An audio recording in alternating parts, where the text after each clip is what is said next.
Jamais un épisode de The Mandalorian n'aurait autant avancé dans l'histoire et c'est donc le moment d'étaler un peu tout ça dans cette vidéo consacrée au chapitre 13, le Jedi.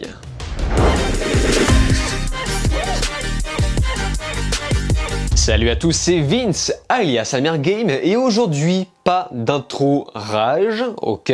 Juste ici pour parler de l'épisode 5 de The Mandalorian, saison 2. Pour les quelques nouveaux arrivants, je vous redirige directement sur ma précédente vidéo, sur mes précédentes vidéos consacrées à cette même saison, dont la toute première basée plus amplement sur une critique globale de la série. Juste avant de commencer, sachez une chose, j'imagine que cette vidéo va sortir un peu plus tard que les autres, et ce pour une raison très simple, c'est que en démarrant l'épisode, eh bien j'ai confondu l'épisode 5 de la première saison avec celui de la saison 2. Et dès que le tout commençait, j'étais déjà en train de prendre des notes. Je me disais, mais qu'est-ce que c'est que ça? Mais ça n'a rien à voir avec ce qui s'est passé avant, mais pourquoi il parle de ça? Pourquoi ces personnages reviennent? Putain, mais encore une quête annexe à la con. Ils n'ont rien compris. Et après, j'ai vu chapitre 5, et là, bon, je me suis facepalm. J'ai perdu du temps à regarder et à entamer mes notes, franchement, gros fail. Bref, je me rattrape maintenant en parlant du chapitre 13, le Jedi, ou plutôt la Jedi. Épisode un peu spécial car il marquera la première moitié de la seconde saison et le tout sera réalisé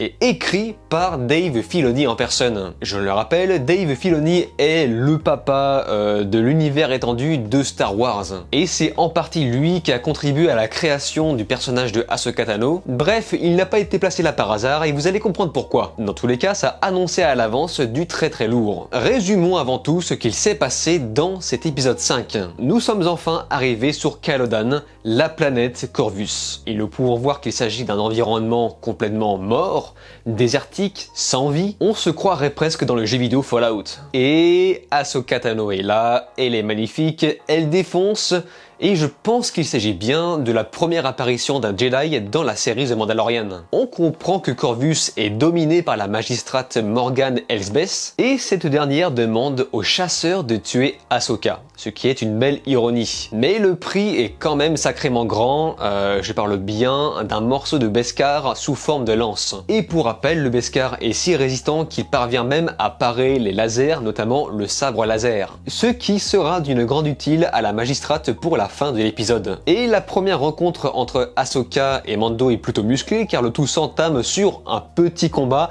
pour très rapidement trouver un terrain d'entente. Et attention, en plus de la première apparition de Ahsoka, on apprend pour la première fois le véritable prénom du petit bébé Yoda. Cet enfant s'appelle Grogu et merci, enfin, nous allons pouvoir retirer cette appellation abominable de bébé Yoda qui commençait un peu à devenir pénible car tout le monde savait dans le fond qu'il ne s'agissait pas de Yoda, enfin ça n'a pas de sens. Et on sait maintenant tout. Déjà, ce n'est absolument pas un clone de Yoda. Il était là bien avant la guerre des clones, caché par les Jedi sur Coruscant. On sait aussi qu'il comprend les êtres humains, mais refoule ses capacités pour survivre afin de cacher ses pouvoirs à l'Empire. Ahsoka informe Mando que la série manque encore un peu de remplissage.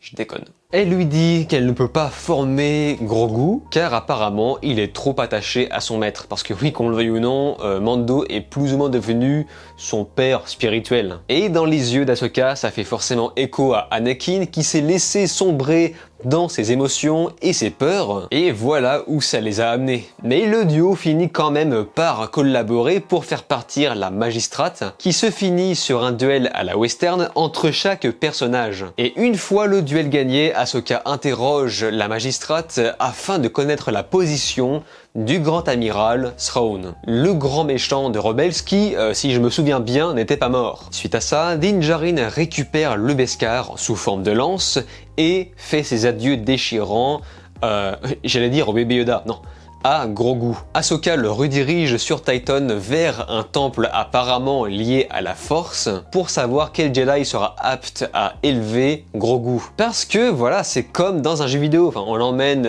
Mando quelque part pour aller finalement ailleurs, pour aller par-ci, pour aller par-là, et tout ceci sans faire trop avancer l'histoire. Même si j'insiste pour dire que cet épisode était pour moi le plus avancé de la saison 2, voire même de la série entière. Mais concrètement, on on en est toujours au même point. Le héros traîne cet enfant et il sait vaguement quoi en faire. Et là je me dis que ses ressources d'argent vont commencer à être limitées, non? Puisque c'est un chasseur de primes à la base, et il se nourrit de chasse à l'homme. Bref, au final, qu'est-ce qu'on peut résumer de cet épisode? Tout d'abord, à chaque fois que je tourne une vidéo, je fais des petites pauses entre chaque paragraphe, histoire de boire un coup d'eau et voilà, aller voir sur internet qu'est-ce qui se passe. Et par pur hasard, j'ai vu que quelqu'un m'avait envoyé un message privé sur mon compte Facebook pour me parler un peu de Titan justement. Et apparemment, Titan est une planète liée à la Force qui a mis au monde des Jedi ainsi que des Sith. Ensuite, je voulais parler un peu des sabres laser de Ahsoka Tano. À ce que je sache, il ne me semble pas qu'elle a directement commencé sa formation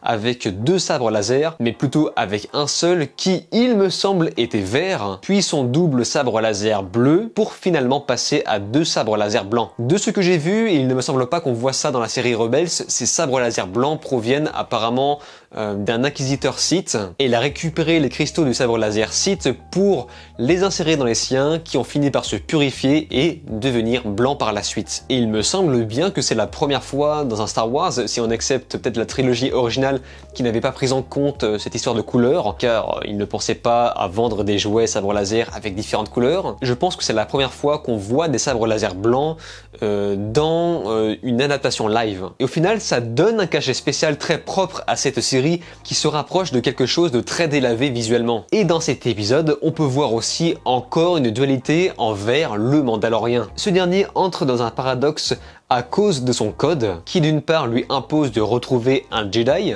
mais aussi de le tuer. Je rappelle que les Jedi sont considérés comme des sorciers ainsi que les ennemis jurés des Mandaloriens. Donc dans les deux cas, il devait trahir une des lois de ces codes, et évidemment il a choisi le principe le plus moral qui consiste à rejoindre la cause des Jedi. Mais moi je trouve ça plutôt ironique que les Mandaloriens présentés dans cette série considèrent les Jedi comme leurs ennemis alors que à l'origine il existait déjà un Jedi Mandalorien. Mais après on peut s'imaginer que ce Jedi à l'origine n'était pas un Death Watch. Et il est difficile de ne pas lire le vécu d'Ahsoka dans son regard face au bébé, dû bien évidemment à sa connaissance personnelle de Maître Yoda d'une part, mais également de Grogu lui-même face à elle. Et je suis peut-être fou, mais il me semble même qu'on entend légèrement le thème de Skywalker juste dans cette scène-là. A wise Jedi Master named Yoda.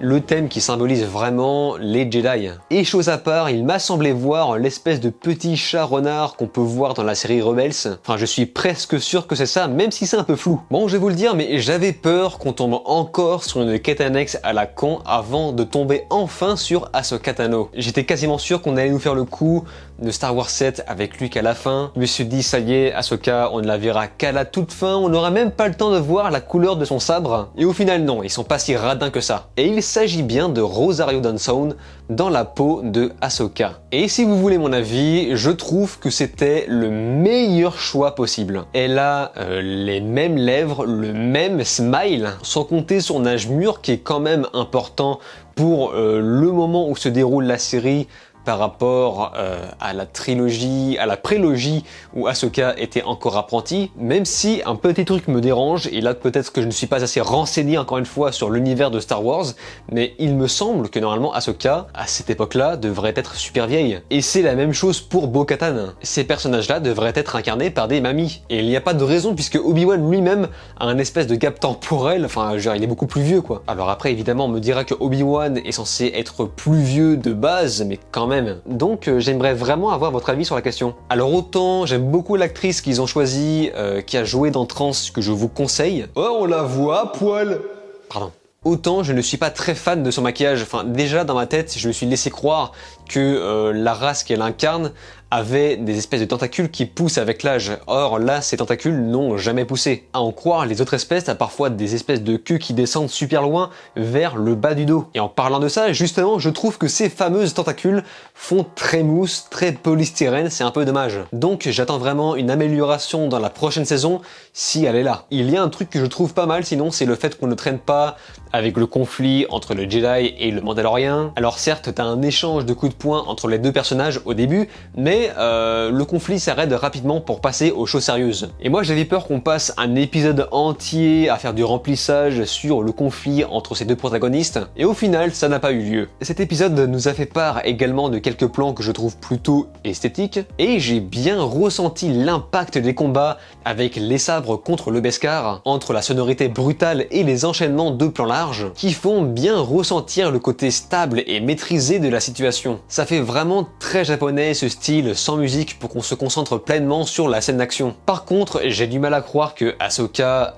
Tano quand même, qui a survécu à Maul ainsi que Vador, rame face à une magistrate à la con jusqu'à perdre carrément un de ses sabres. La vraie Ahsoka en aurait fait qu'une bouchée. Après on peut laisser s'imaginer qu'elle a perdu en skill au fil des années, mais bon, quand même, perdre le sabre. Pour ma part, je ne suis pas sûr qu'on la reverra dans cette saison. Et je dirais la même chose pour Bo-Katan. Enfin, j'ai l'impression que son arc est déjà terminé. Mais bien évidemment, j'espère me tromper. N'oublions pas que The Mandalorian est une série consacrée au personnage de Din Djarin. Donc il ne faut pas perdre de vue le point de départ. Autrement, dans les commentaires de la vidéo précédente, j'ai vu beaucoup de gens dire qu'ils ont vraiment aimé l'épisode 4 et qu'ils en ont presque honte.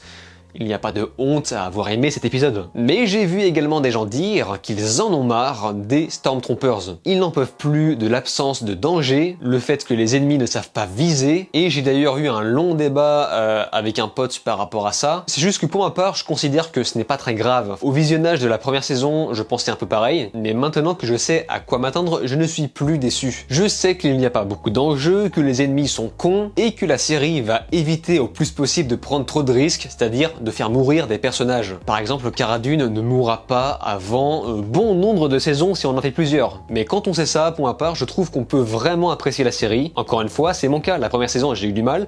La seconde, ça passe beaucoup mieux. Même si, bien sûr, elle n'est pas sans défaut. Loin de là. Et en parlant de tout ça, il est maintenant temps de passer à la partie de vos commentaires. Et on commence tout de suite par Clément18 qui lui nous dit que le personnage de Quill, désolé si je prononce mal, dans la première saison annulait déjà la fameuse théorie du clonage. It hasn't grown much. I think it might be a strand cast. I don't think it was engineered. I've worked in the gene farms. This one looks evolved, too ugly.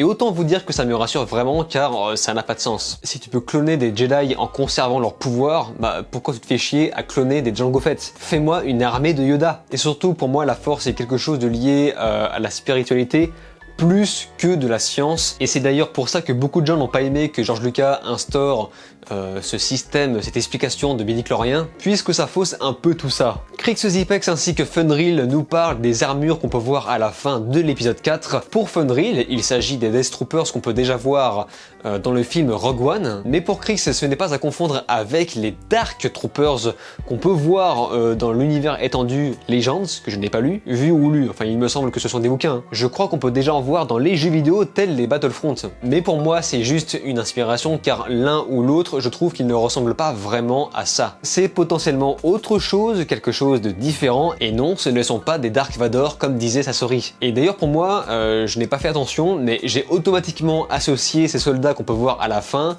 aux expériences dans le labo dans le même épisode. Sinon pour moi, ça n'a aucun intérêt de montrer la phase du labo pour finalement terminer sur un plan sur tous ces espèces de soldats noirs. Léo Franco nous dit quelque chose que beaucoup de gens ont mentionné, apparemment on entend le thème de Snoke dans le laboratoire. Et pour être franc, j'ai réécouté plusieurs fois cette scène ainsi que la scène de Star Wars 7 avec la discussion entre Kylo Ren et Snoke. Je trouve que c'est un peu tiré par les cheveux. Car en vérité, Snoke n'a pas vraiment de thème, enfin, il a juste un son d'ambiance. Et oui, certes, on peut apparemment entendre ce même bruit d'ambiance dans cette scène, mais pour ma part, ce n'est pas vraiment un thème, mais plus une synthé. Mais peut-être que cette synthé a été posée là, non pas par hasard.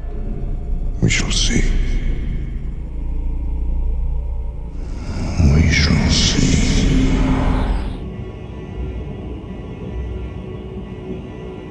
Alors que du côté de Sad16, lui entend le thème de Dark Plagueis, qu'on entend déjà dans l'épisode 3, pour faire le lien avec sa connaissance sur les midi-chloriens.